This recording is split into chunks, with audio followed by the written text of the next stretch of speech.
Hello people, welcome back into this channel, and in this video I would like to show you the way how to update your Instagram version on your iOS or iPhone. So to update an application, we need to find the App Store. If you cannot find the App Store on your home screens here, you just need to slide your screen into the left side until you find the app library, and you just need to type in App Store. And if you already found it, you just need to go click it to open it.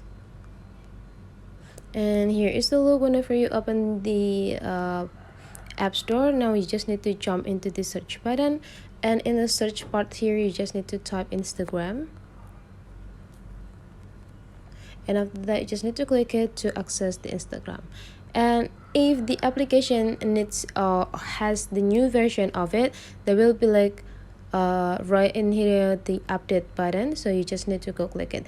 But before you update your application, it's better to know that what is the new version or the latest versions that they offer.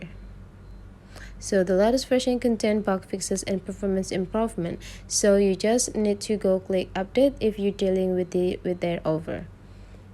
And you just need to wait until you need to confirm it first, and after that you just need to wait until the process is complete.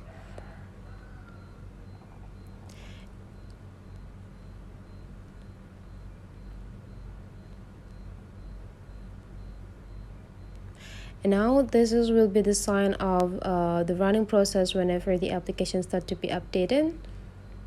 And you just need to wait until the process here is finished, and then you will have the new version of the Instagram application on your phone. So that's the way to how to update Instagram on your iPhone. Hopefully this tutorial today is useful for you, so don't forget to leave some comment, like and subscribe into this channel, and I'll see you for the next tutorial.